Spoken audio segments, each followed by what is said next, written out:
Armada Book 1 Chapter 8 The Reception Part 4.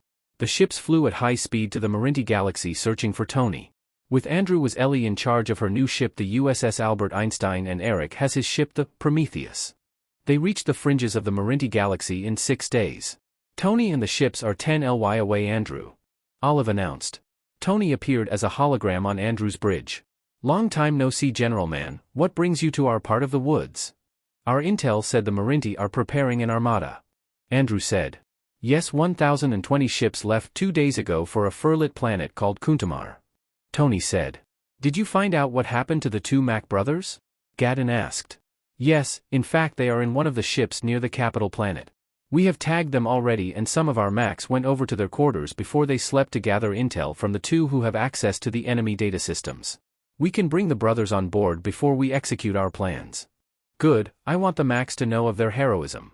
Andrew said. They already have. Gadden said. My men told me they have deployed taggers and infiltrators on the planet. Some are using your chameleon devices and some are cloaked. Roden said.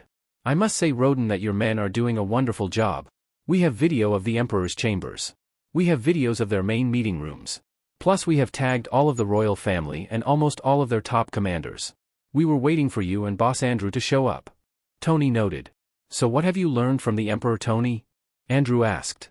For one thing, he is a crazy, paranoid, psychotic lunatic. His wife is almost like he is, and the kids are about half that much. That means there is no way to convince them. Ellie noted. What if we get the royal family on board and talk to them, show our power and be more forceful? Roden conjectured. That will not work in a million years. These guys are way over the top. They would rather kill themselves than change how they think. Your Commander Tarona wants to bet on it. Commander Tarona, yes, he would bet on anything. Roden said. Olive, what are our options? Ellie asked. 1 is to kill the royal family, 2 is to implant a device that will slowly make them crazy and they would have to be replaced by the people, 1 is to alter their mind chemistry but it may not be permanent. We can replace the Emperor with a Mac or Inky in the image of the Emperor, or we can replace all the royal family.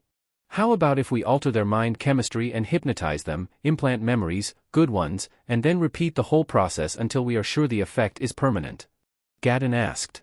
That has a low probability of success, maybe in several months if at all. Olive answered. What if we replace the royal family with their rebel leaders? We may have to replace some of the top commanders as well. Roden said. We can do both, replace the royal family and the top commanders with rebel leaders and alter the minds of the real royal family. While I believe altering the royal minds is an exercise in futility, I am obliged to try. Andrew concluded. We are screwing up their society. Ellie noted. It's screwed up already as it is, it could not get any worse. I believe their people can still change for the better, but not the leaders. Roden said. Gadden, let's talk to the rebels. Andrew said. Andrew found the gang at the brig again. Olive, how come they always beat me to the bridge? Andrew asked Olive.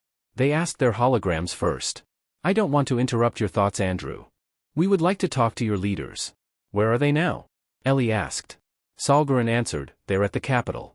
Our top leader is Redonter, his assistant is Baskar. Their location is at a building north of the capital. I know Baskar, Andrew said. Olive showed a hologram of the city to the 2 rebels. Where are they now? Olive asked. Their safe house is here below a building, this one, and it has an underground chamber leading to the sewer system. Salgarin said. As they were talking, Olive was presenting the hologram with a real-time scan of the area. There, in that room. Salgarin said. The hologram room showed 9 people inside. We are getting a pair of Macs inside the room to tag all of the guys there. Gadden said. After a few moments, Olive reported, the Macs have come back and we are beaming the 9 Marintis here. Waiting for the Marines to take positions. Andrew. Andrew saw Baskar among the 9 and, long time no see, Baskar. Andrew greeted. Good to see you, General Man. Are you here to help us? Baskar asked. We really do not want to take sides, but we have studied the Emperor and his family and we believe we cannot convince them to be at peace with you. Andrew said. We would like to replace him with rebel leaders, but in the image of the Emperor and his family. We would also like to replace the top civilian leaders, commanders, and some of their assistants. Gadden said. I know you are capable of many things, but how would you do that? Baskar asked. Ellie walked near Salgarin. This is what we call a chameleon device. If you strap it on. She stopped to strap the band on Salgarin. This is the image of the Emperor, and I will transfer this into the band. Olive said. Ellie instructed Solgarin to turn on the device. Solgarin suddenly changed to the Emperor. "This is incredible," Solgarin said in the voice of the Emperor. "I believe this can work. But how about the royal family and the commanders?" Bhaskar asked. "We need more people. We need to replace all of them to be sure. And we will hold them and try to alter their minds if we can. If not, we will have you decide their fate." Andrew answered. "Our objective is not to take sides but to unite your fractured people. To avoid the senselessness of killing and hunger for power. If we do this for you, your leaders must promise to us that the new emperor will unite your people and later on stage a peaceful turnover to a new set of leaders. Good leaders that will keep the interest of your people foremost." Roden said. "The Inkees are truly wise and powerful." "Well said, and I will make sure our leaders will see it that way." Bhaskar said. "Bhaskar, we do not have much time. Contact your leaders so we can bring them here. We would like to make sure all the replacements are properly trained on the devices and their roles." Andrew said. "Our top leader is in another city and he has more than 36 people around or near him." Bhaskar said.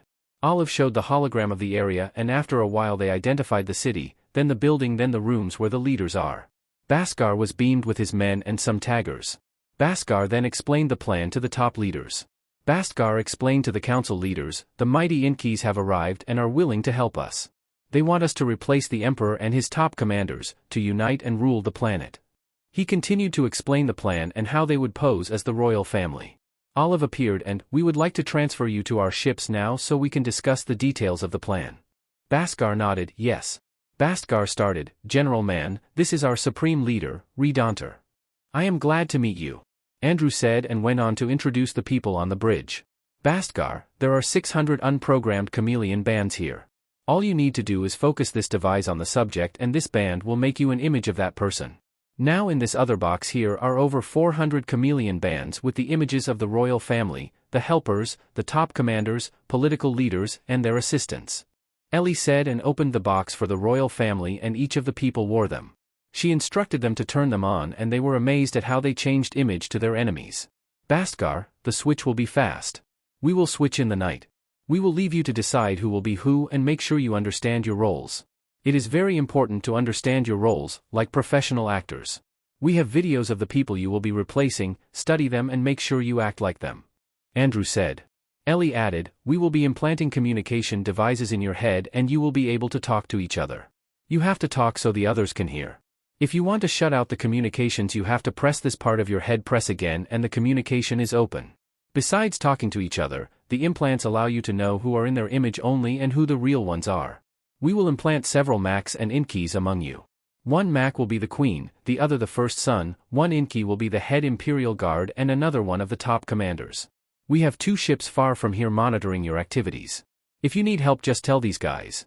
We would be deploying several thousand Macs, all cloaked to spy around and provide you with intelligence reports on the happenings around cities and the planets.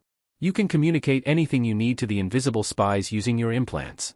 For example, if you want to assign a Mac spy to work on anything, just communicate to the ship commander and your needs would be addressed. These spies are based in the ships and they are all available to you to address all your needs." Andrew said. "There are several unprogrammed chameleon devices that you can assign to any of your people to replace any Marinti you like. Remember, you have ships that will assist you in your work." Ellie said. After a few days, Andrew invited all the participants in his ship for a send-off party. Roden was amazed at the actors who appeared early on as their replaced persons. The mood was very positive, very upbeat. Their only glitch was that the Marintis do not eat any of their food. Except for the brandies and whiskies which they have a very high tolerance for.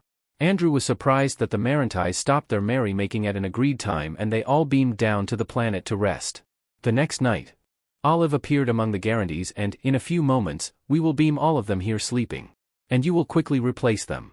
Are you all ready? Have you checked your communications devices? You can also communicate with us through the ships in orbit if you call our names and if we can hear you we will respond. Andrew said. So who becomes the Emperor? Ellie asked. Bhaskar answered, they elected me to be the Emperor. I told them I will order them around and they are agreeable. The implanted Macs and Inkees changed images already. Then the others changed their images. Good, are we all ready? Andrew asked. They all nodded affirmative. In a few seconds they see the Emperor and the royal family beamed into a holding area, then the top commanders, their assistants and helpers, all asleep. Olive beamed sleeping gas into them to make them sleep for a longer time. Good luck, Redonter, Bhaskar. Remember our agreement. Andrew said. While you were busy, we completed tagging all the personnel in the Marinti ships in orbit. I would suggest we proceed to the Furlit target planet. We will leave 2 ships here to help the actors do their work. Roden added. Olive announced. The real Emperor woke up Andrew. Put them back all to sleep for another day. Start altering their brains. The Marintis will reach the Furlits in 12 days. But we can be there 5 days ahead. Ellie noted. Let's stay for a day and see how our new Emperor conducts business. Roden said. The next day, the Max have reached the 5 planets in the Treadle Galaxy. Olive said.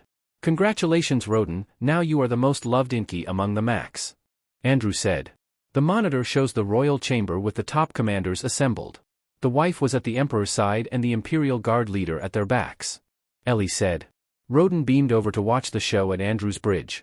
Roden, I brought some beer, you want some? It's okay, Roden, I must not drink right now. The monitor shows the Emperor shouting orders to the top commanders. Then the Emperor sees a mid-level commander laughing and he shouts at the commander. He comes over and kills the guy with his laser gun in front of everybody in the palace room. The whole day seems just a normal crazy day to a crazy Emperor.